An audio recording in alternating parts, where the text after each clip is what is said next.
이사야서 60장 1절에서 3절 같이 한 목소리로 읽겠습니다. 일어나라 빛을 발하라 이는 내 빛이 이르렀고 여호와의 영광이 내 위에 임하였음이니라. 보라 어둠이 땅을 덮을 것이며 캄캄함이 만민을 가리려니와 오직 여호와께서 내 위에 임하실 것이며 그의 영광이 내 위에 나타나리니 나라들은 내 빛으로 왕들은 비추는 내 광명으로 나오리라. 아멘.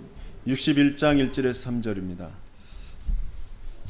같이 읽습니다. 주 여호와의 영이 내게 내리셨으니 이는 여호와께서 내게 기름을 부으사 가난한 자에게 아름다운 소식을 전하게 하려 하심이라. 나를 보내사 마음이 상한 자를 고치며 포로된 자에게 자유를 갇힌 자에게 노임을 선포하며 여호와의 은혜의 해와 우리의 하나님의 보복의 날을 선포하여 모든 슬픈 자를 위로하되 무릇 시온에서 슬퍼하는 자에게 화관을 주어 그 죄를 대신하며 기쁨의 기름으로 그 슬픔을 대신하며 찬송의 옷으로 그 근심을 대신하시고 그들이 의의 나무 곧 여호와께서 심으신 그 영광을 나타낼 자라 일컬음을 받게 하려 하심이라. 아멘. 62장 1절에서 5절까지 우리 함께 읽겠습니다. 같이 읽습니다. 나는 시온의 의가 빛같이 예루살렘의 구원이 햇불같이 나타나도록 시온을 위하여 잠잠하지 아니하며 예루살렘을 위하여 쉬지 아니할 것인즉 이방 나라들이 내 공의를 뭇 왕이 다 내 영광을 볼 것이요 너는 여호와의 입으로 정하실 새 이름으로 일컬음이 될 것이며 너는 또 여호와의 손의 아름다운 관 내 하나님의 손의 왕관이 될 것이라.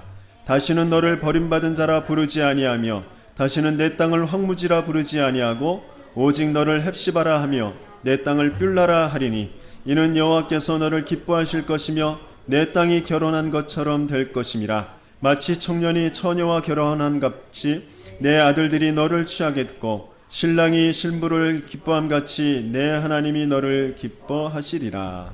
아멘. 하나님께서 오늘 저와 여러분들을 통하여서 현장의 문제를 해결하시길 원하신다는 말씀을 주십니다. 현장의 문제는 여러 가지 정치, 제도, 사회의 여러 가지 풍속들 바뀌어져야 되겠지만 더 중요한 것이 바로 하나님께서 빛을 비추는 교회가 세워져야 된다라고 오늘 말씀을 주시고 계십니다. 그 주역으로 저와 여러분들을 부르신 줄 믿습니다. 그래서 먼저 우리가 자꾸 우리는 뭔가 한계에 부딪히고 현장에서 뭔가 잘 안 된다라고 생각하고 있거든요. 뭔가에 자꾸 사로잡혀서 거기에 자꾸 끌려가게 되어지거든요. 어떻게 해야 될지 뭘 해야 될지 갈팡질팡하고 답답한 그런 상황에 처할 때가 많이 있습니다. 그래서 우리는 먼저 내 자신이 누구인지 그 이전에 내 자신이 누구인지를 알 수 없도록 되어진 그 상태에서 빠져나와서 진짜 하나님이 주신 것을 찾아야 되겠습니다. 왜 현장에서 자꾸 내 삶 속에서 한계를 당하고 어려움을 당하면서 거기에 빠져서 아무것도 못하느냐? 마음으로는 하나님의 일을 위하여서 헌신하고 싶고 교회를 위해서 뭔가 하고 싶고 또 내 주위의 사람들에게 전도도 해야 되겠다라는 걸 아는데 아무것도 할 수 없어요. 마음도 있는데 몸이 움직여지지 않고 상황이 그렇게 안 돼요. 왜 그러느냐? 그건 다시 근본서부터 다시 한번 쳐다봐야 돼요. 우리는 뭔가를 많이 이루고 가지고 해야지 되는 사람들이 아니라 하나님을 아는, 하나님과 함께하는 것, 이 안에서 모든 것이 이루어지는 사람. 우리를 이런 존재로 하나님의 형상대로 만드셨어요. 하나님과 함께하고 하나님을 알고 하나님과 함께하는 것, 그것의 모든 것의 이유를 알고 하나님의 계획을 알기 때문에 거기에 인도를 받게 되어져. 그러면서 그것을 정복하고 다스리는 복을 하나님이 이미 우리에게 주셨어요. 그래서 그걸 누리기만 하면 되는 거거든요.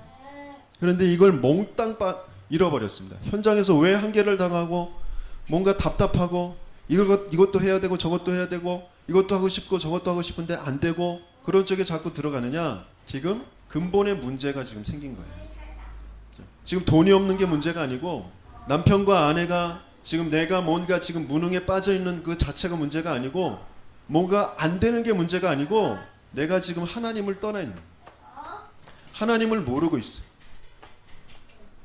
하나님을 모르니까 나를 몰라요. 지금 벌어지고 있는 일들에 대한 이유도 모르고 계획도 모르고 거기에 대한 답도 몰라요. 그러니까 방황할 수밖에 없어요. 그러니까 답답할 수밖에 없습니다.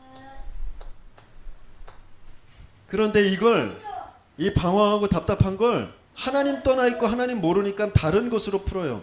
하나님 믿지 않고 하나님 모르고 다른 것으로 풀려고 하니까 거기에 문제가 자꾸 찾아오는 거거든요. 그게 내 염려고 내 욕심이고 내 집착인 줄 모르는, 당연히 그렇게 되어지는 거예요. 그냥 그쪽으로 끌려가는 거죠. 하나님 떠난 자체가, 하나님 모르는 자체가 죄예요. 거기에는 반드시 사망, 저주, 이 문제가 계속 따라올 수밖에 없고, 요한일서 3장 8절 상반절에 뭐라고 돼 있냐면, 죄를 짓는 자는 다 마귀에게 속하나니 그랬어요. 죄가 다른 게 죄가 아니라 하나님을 믿지 않는 것. 요한복음 16장 9절에 그들이 나를 믿지 않는 것이 죄라고 하셨어요. 죄를 짓는 자는 다 마귀에게 속하니, 사탄이 어떤 존재인지도 알지 못하고 그 사탄에 딱 종이 되어져 있는 거예요. 이 상태에 갇혀가지고 계속 쳇바퀴 돌듯이 살아가고 있습니다. 교회를 다녀도 훈련을 받아도 예배를 드려도 내 마음 상태가, 영혼 상태가 지금 이런 상태. 그러니까 죽어가고 있는 불신자들에게 답을 줄 수가 없어요. 살릴 수가 없습니다. 오늘 본문에서도 분명히 여호와의 영광이 내 위에 임하여 있다 그랬어요. 어떤 영광이 임해 있습니까? 모든 문제에 대한 하나님께서 주신 그 답이 우리에게 이미 와 있거든요. 어떤 답입니까? 하나님 떠난 인생, 하나님 모르는 인생에게 하나님 만나는 길을 열어주셨어요. 내 코앞에 있는 현실의 문제를 해결할 것이 아니라 그것보다 더 중요하고 완전하게 하나님을 만나는, 내 지금 암에 걸렸다고 해도, 내가 지금 큰 실패가 찾아왔다고 해도 그것을 통해서 내가 하나님을 만날 수 있는 그 길을 열어주겠다. 그 문제 해결되는 게 내게 답이 아니에요. 돈 문제가 해결되는 게, 건강 문제가 해결되는 게 내 답이 아니란 말이에요. 그 문제를 통해서 하나님 만나는 길을 열어주시는 게 그리스도의 비밀입니다. 돈 많은 사람들이 얼마나 많은데요. 그 사람들이 정말 행복하냐? 그 사람들이 세상을 살릴 수 있느냐? 그렇지 않아요. 그런데 우리는 자꾸 거기에 빠져요. 왜? 나도 모르게 내가 주인 돼 있으니까. 주인을 바로 고백하는 것이 하나님 만나는 길. 그러면 지금 상황이 이유를 반드시 알게 되어져요. 모든 것의 이유와 계획을 알게 되어져요. 그러면 거기에 묶이지 않습니다. 해방받게 되어져요. 먼저 해방받으면 하나하나 풀어져 가요. 우리의 뇌에서부터 뭔가 하나님 떠나서 하나님 모르고 인본주의의 그런 학문들, 인본주의의 그런 지식들이 계속 내려오면서 뇌에 차근차근 쌓여져 있어요. 그래서 나도 모르게 무의식과 잠재의식에 계속 작용을 합니다. 모든 세포 조직에 작용을 해요. 하나님은 없어. 의학과 과학과 내 생각, 내 경험이 꽉 지배를 하고 있습니다. 모든 것의 법칙에 마찬가지. 살아가는 사회의 법칙에, 세상의 법칙에, 인간관계의 법칙에 하나님은 몰라. 하나님 없어. 내가 배우고 내가 경험한 대로 딱 거기에 붙잡혀 있어요. 그것 아니면 안 되는 것으로. 그러니까 그렇게 끌려가는 거예요. 그게 지금 여기에 빠져 있는 거라고. 규모가 아주 훌륭한 것 같죠. 겉으로 보기에는 굉장히 똑똑한 것 같아요. 하지만 하나님 모르고 있는 거예요. 하나님 떠나 있는 그 죄에, 그 사단에 종되어 있는 거예요. 그래서 하나님께서는 하나님 만나는 길, 그 모든 묶임에서 해방, 그리고 그 배경 속에 있는 죄를 가지고 우리를 꽉 자기의 종으로 삼고 있는 이 사단의 머리를 완전히 박살내신 하나님의 아들로 우리에게 승리를 주시겠다고 하셨어요. 그 승리의 권세를 우리에게 주시는 것, 그게 우리가 가져야 될 답이에요. 이 답을 하나님께서는 우리에게 주시기 위해서 인간의 모습을 하고 이 땅에 오셔서 십자가 지시고 여기에 대한 완벽한 예언의 말씀들을, 하나님의 말씀을 그대로 이루어 주셨답니다. 우리가 하나님을 알 수 없고 만날 수 없기 때문에 먼저 하나님께서 말씀으로 알려주시고 그 말씀이 어떤 것인지를 분명하게 이 땅에서 펼쳐 보이신 것이 바로 예수의 삶이란 말이에요. 그 예수가 하신 그 일이 그리스도. 엊그제도 우리 한성본 집사님의 집에서 제가 말씀을 전하면서 내가 답답한 일이 있고 뭔가 안 풀리는 게 있어서 하나님 날 도와주세요. 하나님, 그 부른 하나님이 참 하나님이 아닐 수 있다고 말씀드렸어요. 왜죠? 산기도 가서 하나님 하나님 부르짖는 사람, 철야기도 가서 하나님 부르짖는 사람 너무 많아요. 내 답답한 일이 있을 때 하나님 찾는 사람 많아요. 교회 다니지 않아도 아유 하나님이 도와주셔야지. 하나님 찾는 사람들 많아요. 그게 참 하나님이냐? 그렇지 않단 말이에요. 왜? 우리는 하나님을 알 수도 없고 만날 수도 없어요. 그래서 하나님 만나는 길, 그리스도로 오시겠다고 약속하셨다. 그리스도가 아니면 하나님을 알 수도 없고 만날 수도 없어요. 지금 문제, 내가 지금 상황에 어려움, 그 문제 풀린다고 해서 그게 하나님이 아니란 말이에요. 그게 내 인생을 책임져 주지 않는단 말이에요. 그게 내 인생의 행복이 아니란 말이에요. 그 문제가 왜 어떤 그 문제에 대한 이유와 계획이 하나님을 아는 것에서부터 차근차근 풀어져 가지 않으면 안 된다니까요. 근데 우리는 자꾸 그 문제 해결해. 이 환경에서 좀 더 나은 것에 거기에 집착돼서 거기에만 쫓아가고 그거 안 된다고 낙심하고 원망하고 지금 세상은 완전히 어둠 속에 캄캄함 속에 다 죽어가고 있는데 이미 여호와의 영광은 그리스도는 우리 안에 지금 임하여 있는데 그 그리스도는 누리지도 못하고 알지도 못하고 세상의 그 어둠 속에 캄캄함 속에 나도 잠겨가지고 허덕이고 있단 말이에요. 그래서 우리는 계속 근본을 확인하고 고백하는 거예요. 왜 신앙 고백도 바꿨느냐? 진짜 주인을 고백하는 것부터 바르게 그 그리스도의 이름을 선포하는 것부터 되어져야 내게 빛이 어떤 것인지 정말 체험되어지게 되어져. 그 빛이 알아지면 내가 뭔가를 많이 하지 않아도 되거든요. 이 안에 성령의 역사가 있고 성령의 인도가 있고 모든 것에 대한 응답이 이 안에 있습니다. 이 안에 하나님께서 나에게 알게 하신 그 하늘 보좌의 축복이 있습니다. 우리는 하늘 그러면 위를 이렇게 쳐다보잖아요. 그렇죠? 육신적으로 하나님께서 우리에게 하늘이라는 것을 줘서 하늘과 땅이라는 것의 그 차이를 알게 하셨지만 하늘은 저 위에 있는 게 아니에요. 지구는 계속 돌잖아요. 우리가 언젠가 위를 쳐다봤던 그 위는 우리가 나중에 이렇게 거꾸로 있을 땐 그 밑에 있는 건데 공간적으로 위가 하늘이 아니에요. 하늘은 하나님이 계신 곳이 하늘이에요. 우리를 하나님께서 하늘의 삶을 살도록 그 보좌의 축복으로 우리에게 찾아오신 것이에요. 그 보좌가 나와 지금 함께 계시다. 그 보좌의 영광을 우리는 항상 봐야 되는 것이에요. 근데 무엇으로 볼 수 있어요? 그리스도의 그 비밀 가지고 내가 조금만 하나님 앞에 그 주인을 고백하고 하나님 앞에 조금만 함께 하는 그 시간을 갖고 있으면 하나님께서 그 보좌의 영광을 우리에게 보여주셔요. 근데 우리는 그 시간이 없어요. 내 생각에 잡혀서 내 계획에 잡혀서 이렇게 해야 되고 저렇게 해야 되고 이것 때문에 안 되고 저것 때문에 안 되고 내가 다 뭔가를 자꾸 해요. 그러니까 보좌의 영광을 볼 시간이 없는 거예요. 내 뇌가 내 마음이 이미 거기에 꽉 잡혀 있어요. 하나님 모르고 하나님 없어요. 거기에 내 생각이 세상 사람들의 말들이 과학들이 뭐 세상의 법칙들이 거기에 꽉 자리 잡고 있어요. 보좌가 없습니다. 보좌가. 여기엔 분명히 보좌의 천군 천사들의 역사와 또 천국의 배경이 나타난다고 하셨거든요. 그것을 이 땅에서 우리가 누리는 것. 그때에 우리의 한계가 없어집니다. 우리 한계가 조금 없어지게 되어지면 진짜 내가 누구인지를 저 근본에서부터 찾게 되어지면 모든 것이 달라집니다. 지금 어둠과 캄캄함, 엊그제 서울 임마누엘교회 캠프팀들이 와서 우리 오남 지역의 진주아파트와 어람초등학교에 캠프를 했어요. 어떻게 시작하게 되어졌느냐? 교회 선교원에서 부모 어머니들 모임을 하면서 집중 훈련을 하는 중에 한 어머니가 계속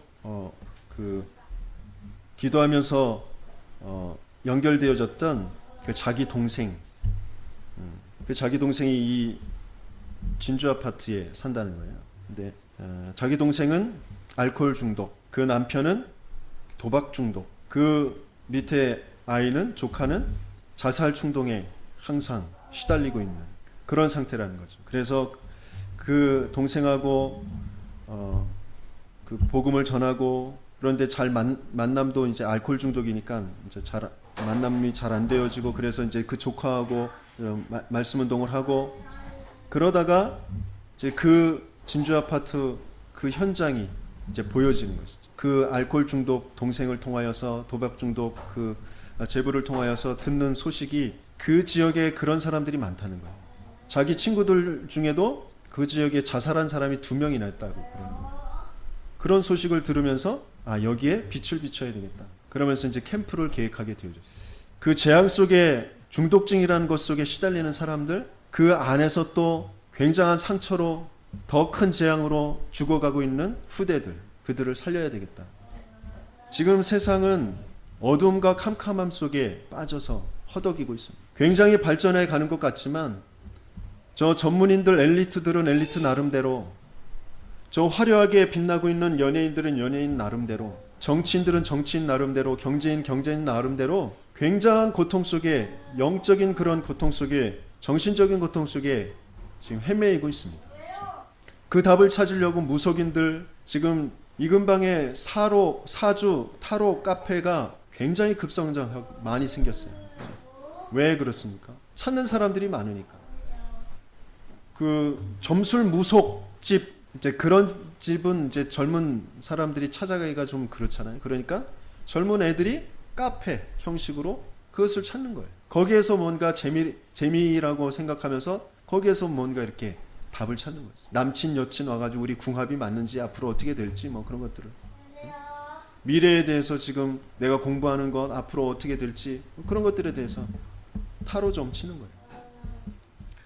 우리에게 이미 내 위에 그 모든 답을 줄 수 있는 여호와의 영광이 빛이 임하여져 있는 줄 믿습니다. 그래서 바라라고 그랬어요. 바라라는 것은 그렇다고 지금 아무것도 하지 말고 예수 믿으라고, 예수가 그리스도라고 막 전달하고 다니는 게 바라는 것이 아니라, 바라라는 건 요셉이 바랬던 것처럼, 그렇죠? 다윗이 바랬던 것처럼, 바울이 바랬던 것처럼 내가 있는 그 노예의 현장에, 내 현장 속에서 저 근본을 누리고 있는 것, 내 주인을, 참된 주인을 누리며 참된 예배의 축복 속으로 들어가고 내 입술의 고백 속에서 계속해서 주인을 고백하고 그 주인의 계획을 고백하면서 있으면 거기에서 빛이 비춰지게 되어져 있는 것이에요. 그러면 거기에 모든 나라들이, 모든 캄캄함 속에, 어둠 속에 있었던 것들이 찾아서 오는 것이에요. 안기어서 온다고 그랬어요. 아들과 딸들이 안기어서 온다고 그랬습니다. 그냥 안기어 오는 것이 아니라 이방의 사람들과 재물들을 가지고 그 문화를 바꾸는 그 흐름을 가지고 안기어 오는 것입니다. 저와 여러분들이 있는 그 현장에서 계속해서 우리의 바른 신앙의 고백과 선포가 이루어지고 예배와 기도, 감사가 이루어지는 것, 그게 바라는 것입니다. 그러면 약한 자가 강국을 이루고 작은 자가 천을 이루겠다고 하셨어요. 어떤 것이 되고 안 되고, 이 지역이 바뀌고 안 바뀌고, 우리 가정이 바뀌고 안 바뀌고는 하나님의 시간표 속에 있습니다. 그런데 하나님께서 뭐라고 그러셨어요? 나 여호와가 때가 되면 속히 이루리라 그랬어요. 그 여호와의 역사는 그 누구도 막을 수가 없고 반드시 이루어진다라는 것입니다. 이 어마어마한 축복을 주셨는데 그것을 다 놓쳐버리고 빛을 발하지 못하고 내가 지금 뭔가에 지금 잠겨서 살아가고 있단 말이죠. 분명히 그 빛을 비출 때 나와 내 가정과 내 주위에 치유가 일어납니다. 어떤 치유가 일어나느냐? 이사야서 61장에 주신 그 말씀대로 치유가 일어나는 거예요. 우리 다시 한번 그 말씀을 읽어보겠습니다. 주 여호와의 영이 내게 내리셨으니 이는 여호와께서 내게 기름을 부으사 가난한 자에게 아름다운 소식을 전하게 하려 하심이라. 나를 보내사 마음이 상한 자를 고치며 포로된 자에게 자유를, 갇힌 자에게 노임을 선포하며 여호와의 은혜의 해와 우리 하나님의 보복의 날을 선포하여 모든 슬픈 자를 위로하되 무릇 시온에서 슬퍼하는 자에게 화관을 주어 그 죄를 대신하며 기쁨의 기름으로 그 슬픔을 대신하며 찬송의 옷으로 그 근심을 대신하고 그들이 의의 나무 곧 여호와께서 심으신 그 영광을 나타낼 자라 일컬음을 받게 하려 하심이라 했어요. 이미 기름 부음 받은 자, 그 그리스도의 그 비밀 속에 성령의 그 역사로 우리와 지금 하나님께서 함께 하시고 계시죠. 영적으로 지금 무너져 있는 사람들, 마음이 상하고 갇혀 있는 사람들, 그들을 다른 곳으로는 살려낼 수가 없습니다. 지금 돈이 좀 궁하고 사는 그 삶의 환경이 열악해서 뭐 생리대도 없고 그런 아이들, 학교 공부할 그런 형편이 안 되는 아이들도 많이 있어요. 하지만 그 아이들에게 돈이 물론 필요하지만 더 중요한 건 그들이 갇혀 있는 그 생각과 그 영혼과 그 삶을 풀어줘야 되는 것이죠. 그것은 그냥 일반 복지로 할 수 있는 것이 아니죠. 저와 여러분들에겐 그런 치유의 비밀을 하나님께서는 주셨습니다. 생각해 보세요. 엄마 아빠는 그 사단이 준 그 거기에 빠져서 오래도록 내려와 있는 그런 재앙 속에서 자기들도 모르게 도박에 또 알코올에 중독되어져 아무런 힘이 없고 그렇게 널브러져 있는 부모들 밑에서 자녀들은 얼마나 많은 상처와 갇혀져 있는 그 생각 속에 고통하고 있겠습니까? 그렇죠? 근데 가만히 들여다보면 우리들도 별반 다르지 않거든요. 우리도 뭔가에 집착되어져 있고 뭔가에 지금 갇혀져 있는 것들이 너무 많거든요. 그것을 먼저 치유하는 빛을 계속 나 자신에게도 비춰줘야 되고 그래서 근본의 고백이 계속 되어져야 됩니다. 그러면서 내가 누구인지를 찾아야 됩니다. 62장에 보면 하나님께서 나를 누구라고 하시는지 내가 어떻게 하나님께서 나를 인도해 가실 것인지 그 부분을 이제 볼 수 있게 되어집니다. 62장 6절에서부터 9절까지 우리 같이 한번 읽어봅니다. 예루살렘이여 내가 너의 성벽 위에 파수꾼을 세우고 그들로 하여금 주야로 계속 잠잠하지 않게 하였느니라. 너희 여호와로 기억하게 하는 자들아 너희는 쉬지 말며 또 여호와께서 예루살렘을 세워 세상에서 찬송을 받게 하시기까지 그로 쉬지 못하시게 하라. 여호와께서 그 오른손 그 능력의 팔로 맹세하시되 내가 다시는 내 곡식을 내 원수들에게 양식으로 주지 아니하겠고 내가 수고하여 얻은 포도주를 이방인이 마시지 못하게 할 것인즉 오직 추수한 자가 그것을 먹고 나 여호와를 찬송할 것이요 거둔 자가 그것을 나의 송곳들에서 마시리라 하셨느니라. 하나님께서는 우리를 파수꾼으로 세우십니다. 근데 어떤 현장의 파수꾼이냐? 1절에서부터 보게 되어지면 시온의 의가 빛같이 예루살렘의 구원의 햇불같이 나타나도록 할 그런 파수꾼으로 하나님 우리를 세우시는 것이거든요. 잠잠하지 않겠다고 하셨어요. 예루살렘을 위하여 시온을 위하여 잠잠하지 않고 쉬지 아니할 것이라고 약속하셨습니다. 그 여호와로 쉬지 못하시게 여호와로 잠잠하지 못하시게 할 그 파수꾼으로 저와 여러분들을 세우셨다는 것이죠. 기도의 파수꾼입니다. 그러면서 앞으로 후대들을 위해서 큰 길을 만드는 대로를 수축하는 그런 파수꾼으로 우리를 세우셨다라는 거죠. 우리와 같은 인생으로 살아가도록 똑같은 그 길을 우리 자녀들에게 남겨줄 수 없잖아요. 우리 후대들에게 남겨줄 수 없잖아요. 그래서 우리 후대들이 갈 대로를 수축하라라고 하셨어요. 그래서 그곳에 거치는 그런 돌을 제거하라고 하셨습니다. 그러면서 또 어떤 파수꾼이냐? 만민을 위하여서 길을 드는 파수꾼입니다. 다민족을 향하여서. 오늘도 조금 있으면 점심때가 되어지면 많은 다민족들이 이 주위를 돌아다닐 것입니다. 많은 공장의 또 인부들로 또 뭔가 자신들의 어떤 미래를 두고 한국어를 공부하는 그런 과정으로 들어와 있는 다민족들이 많이 있습니다. 우리 주위에 하나님께서 왜 이 나라에 다민족들을 보내시느냐? 그것을 우리는 바로 그 이유를 붙잡아야 되겠습니다. 그렇게 되게 하시기 위해서 또 그렇게 되어질 때 우리가 어떻게 되어지느냐? 바로 새 이름으로 일컬음을 받게 될 것이다 그랬어요. 어떤 새 이름이냐? 그 전에는 버림받은 자, 우리의 삶, 우리의 업, 우리의 가정, 내 인생은 꼭 황무지같이 되어진 것 같은 그런 상태에 있었어요. 이스라엘이 딱 그랬어요. 버림받은 자 같은 계속 노예되고 포로되고 그런 상태에 있었습니다. 그 땅들은 다 황폐해졌습니다. 황무지였어요. 그런데 이제는 헵시바라, 뷸라라 할 것이다 그랬어요. 나의 기쁨이 그에게 있다라는 거예요. 헵시바고 뷸라는 나의 신부, 결혼한 여자라는 것이 뷸라입니다. 이 이름으로 다시 부르게 될 것이다 라고 하셨어요. 저와 여러분들은 어떻게 지금 있는 우리의 영혼의 상태가, 우리의 삶의 상태가 버림받은 자처럼 황무지가 된 것처럼 되어 있진 않은지, 이제 내 정체성을 바로 찾고 하나님이 원하시는 그 일을 위해서 파수꾼이 되어져야 되겠습니다. 하나님의 손에 왕관이 될 것이라고 말씀하셨어요. 저와 여러분들이 애쓰고 노력하고 뭔가 환경을 만들어서 하나님의 손에 왕관이 되고 헵시바가 되고 뷸라가 되는 것이 아니라 하나님께서 그렇게 일컬으시고 그렇게 되게 하실 것이라고 약속하셨습니다. 그래서 조금만 빛을 바로 누리고 일어나 빛을 발하면 되어집니다. 지금 자기들도 모르게 마음에 상한 그 현장을, 포로가 되어져 있는 그 현장을, 슬픔 속에 지금 잠겨있는 그 현장을 보고 그들을 치유할 그 하나님의 언약을 붙잡고 조금만 하나님 앞에 서서 그 보좌의 축복을 누리며 그 빛의 축복을 누리며 내가 파수꾼이라는 것은 정체성을 가지고 내 현장에 서 있을 때 하나님께서는 분명히 그 언약들을 이루어 가실 것이다 라는 것이죠.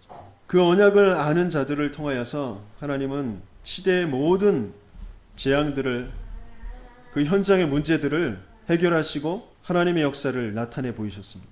미스바 운동에서, 도단성 운동에서, 중요한 출애굽의 역사 속에 어린 양의 피 바르는 그 역사 속에, 또 그 광야에서 계속해서 다른 것이 아니라 오직 여호와의 영광, 그 보좌, 하나님의 그 성막과 성전, 그 하나님의 중요한 시대의 흐름의 인도, 그것을 자꾸 따라갔던 사람들을 통하여서 하나님께서는 그 흐름들을 바꾸어 가셨죠.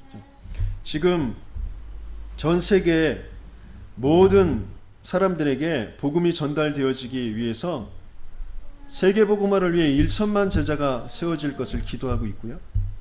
또 이 남양주의 7천 제자, 이 진접의 1천 제자, 저 오남의 700제자가 세워질 것을 기도하고 있습니다. 그 하나님의 계획은 반드시 이루어질 것입니다. 모든 사람들에게 복음이 전달되어진 건 하나님의 뜻이기 때문에 분명히 이루어질 것이거든요. 근데 그게 나하고 상관이 없고 내가 믿어지지도 않고 그런 상태에 있기 때문에 아직도 나를 헵시바라, 뷸라라, 하나님의 손에 왕관이라 일컬음 받는 그 축복이 내게 와 있지 않는 것이죠. 하나님은 분명히 진접에 7천 제자를 세울 것인데 어떤 제자를 세우실 것이냐? 그냥 교회에 헌신봉사 잘하는, 자기 나름대로 열심히 성경 공부도 하고 잘 믿는다고 하는 그런 자부심 가지고 있는 그런 사람들이 제자가 아니라 계속해서 근본에 고백이 되어지고 그 속에서 힘을 얻고 전체 말씀의 흐름이 어떠한 것인지 거기에 자신의 인생의 스케줄이 맞춰지고 자기의 형편과 자기의 상황과 상관없이 그 강단의 흐름에, 그 말씀의 흐름에 정확하게 복종하고 순종하고 따라가는 것, 그게 제자이죠. 그런 제자를 하나님은 1천만을 세우실 것이고 이 진접에 1천 제자를 세우실 것입니다. 그것 때문에 우리 생기 가득한 교회를 세우셨습니다. 그것 때문에 내 인생이 있다. 그렇다면 저와 여러분들은 끝난 것이죠. 다른 것이 문제가 되어지지 않습니다. 내가 지금 뭔가 지금 다른 문제가 되고 있다. 그러면 미스바의 운동에 사무엘의 말 한마디가 땅에 떨어지지 않은 그런 축복을 받았는데, 도단성 운동에 엘리사가 불말과 불병거가 동원되어지는 그 어마어마한 축복을, 응답을 받았는데 나와 그것과는 지금 상관이 없게 되어졌다라는 거잖아요. 그런 응답이 내겐 지금 없다라는 거잖아요. 그러면 내 영적인 상태, 지금 내가 지금 뭔가를 지금 향하여서 달려가고 있는지 근본에서부터 지금 바꿔야 된다는 것이죠. 제 가장 친하게 우리 교회를 또 잘 도와주고 있는 박태감 목사님이 계시잖아요. 그 목사님 부모님이 몸이 안 좋으신데 어느 날 병원에 가서 이렇게 진단을 받으시는데 혹시 폐병을 앓으신 적이 있냐고, 수술한 적이 있냐고 그러더래요. 그래서 아니 그런 적 없다고 그랬더니 그러시냐고. 근데 수술한 것 같은 그런 흔적이 있다고. 그러니까 폐병이 왔다가 지나간 흔적이 있다고. 계속 훈련에 앞장서서 임하시고 그리고 현장에서 계속 렘넌트들 교회의 부흥과는 상관없이 계속 현장을 다니시며 말씀 전달하시고 그것으로 행복해 하시고 그러시면서 병이 왔는지 갔는지 모르는 그런 상태가 되어졌단 말이죠. 그 정주영이라는 사람도 그 자서전에 읽어보면 그런 게 나와 있더라고요. 그 사람도 병원에 검사를 받으러 갔더니 그 의사가 폐수술을 한 적 있냐고 그렇게 물어봐서 없다고 그랬더니 그 폐병이 걸린 그런 흔적이 남아있다고. 뭔가에 지금 몰두해서 지금 사업이라는 것을 몰두해서 계속 달려가다 보니까 그 병이 상관없게 되어지는 것이죠. 그런 상태. 그렇죠? 분명히 성령의 충만한 역사가 우리의 모든 부분들을 알고 우리를 인도해 가실 것이고 우리를 책임져 주실 것인데 뭔가 지금 나는 하나님의 그 커다란 소원과 하나님의 계획과 나의 정체성과 상관없이 내 환경에 나의 무능에 뭔가에 자꾸 집착되어지고 거기에 머무르고 그러고 있는 그런 상태. 제 자신이 그래요. 제 자신. 그래서 하나님께서는 우리에게 빨리 지교의 혁명을 일으켜라. 빛을 비춰라. 저희 집과 이 교회가 외따로 떨어져 있어서 이제 밤이 되면 여기가 아주 칠흑과 같이 어둡죠. 그러면서 이제 이 근방에 이제 술집에서나 또 편의점에서 조금 술 한잔 했던 사람들이 이제 화장실이 급하면 갈 데가 없어서 아무데나 이제 오줌을 싼단 말이에요. 그죠? 그러면 저희 교회 주변에 저희 집 주변에 찌른내가 진동을 해요. 여름에 이제 더 하죠. 근데 그걸 소변 금지 그러고 가위를 착 잘라버린다 그렇게 한다고 해서 없어지는 게 아니에요. 뭘 해야 되느냐? 주변을 환하게 비춰놓는 거예요. 전등을 환하게 켜놓는 거예요. 지금 봤더니 저희 앞에도 이렇게 등이 하나 있는데 그 등이 나갔어. 아, 거기에 전구를 껴야 되겠구나. 그리고 요 앞에도 좀 등을 좀 달아야 되겠구나. 그런 생각. 어둠 속에서는 사람들이 계속 범죄 역사가 일어나요. 그렇죠? 저 낙후된 지역에 남곡 지역이나 저 성북 그 미아리 지역이나 또 용산이나 저 또 뭐 화성이나 뭐 이런데 그런데 거기가 낙후돼서 범죄자들이 많아서 범죄가 많이 일어나는 것이 아니라 낙후되면서 빛을 비치는 그 등들이 다 꺼져버리는 거예요. 빛이 안 비춰지니까 그 어둠 속에서 범죄가 일어나는 거거든요. 거기를 환하게 비추고 있으면 범죄가 그렇게 일어나지 않는다. 그죠? 마찬가지입니다. 영적으로도 지금 마찬가지예요. 지역마다 지금 흑암의 역사들이 계속 일어나고 사람들이 계속 포로로 잡혀가고 슬픔 속에 낙심 속에 상처 속에 계속 끌려가고 있는데 그들을 살려낼 수 있는 빛을 비춰야 됩니다. 그게 지교회라는 거죠. 오늘 본론은 여러분들이 읽으시면서 답을 써가 보세요. 내 인생의 가장 중요한 질문, 정말 하나님의 뜻이 뭐냐? 내 인생을 향하여서, 내 집을 향하여서, 내 업을 향하여서 하나님의 정말 뜻이 뭐냐? 그리고 하나님의 방법이 뭐냐? 그러면서 앞으로 여기에 일어날 미래의 가치 있는 것이 무엇이겠느냐? 뭐 사업이 잘 되고 돈이 벌리고 뭐 그런 것이 가치겠느냐? 정말 진짜 가치가 무엇이겠느냐? 하나님께서는 저와 여러분들을 통하여서 진짜 바른 복음의 가치를 두고 주인을 고백하고 선포하는 것에 집중하는 제자를 세우실 것입니다. 그리고 두 번째로 그런 렘넌트들을 세워가실 것입니다. 세상이 감당하지 못할 렘넌트들을 세워가실 것입니다. 그날 그때 그곳에 과연 저와 여러분들은 어떻게 있을 것인지. 6월절 어린 양의 피 바르는 날, 임마누엘의 그 언약을 하나님께서 주신 날, 그리스도의 그 언약을 이루시는 날, 그곳에 현장에 있었던 사람들, 출애굽, 출 바벨론, 출 로마의 그때에 그곳에 함께 있었던 사람들, 그 사람들이 잘나고 못났고 뭐 아무런 그런 것이 없어요. 그날 그때에 같이 그 흐름 속에 있었던 사람들은 그 복을 같이 받는 것입니다. 하나님은 그것을 저와 여러분들에게 주시길 원하죠. 렘넌트 7명에 주셨던 것처럼 초대교회가 250년 동안 핍박을 받는 것처럼 그렇게 쫓겨다니는 것처럼 보이지만 그날 그때 그곳에 있으면서 로마를 정복하게 되어지는 그 응답을 주셨던 것처럼 저와 여러분들에겐 정말 이 지역을 살릴 지교운동의 주역으로 저와 여러분들을 축복하시길 원하십니다. 빛의 축복을 누리고 파수꾼의 축복을 누리면서 정말 헵시바라 뷸라라 하나님의 손의 왕관이라 그 축복을 누리는 저와 여러분들 되길 바랍니다. 성경에 있는 지교의 이름들이 여러 가지 이름들이 있습니다. 안디옥 교회, 빌립보, 데살로니가, 골로새, 에베소 그 지교회마다 책임 중직자들을 세우셨어요. 그 사람들이 성경에 기록되어 있습니다.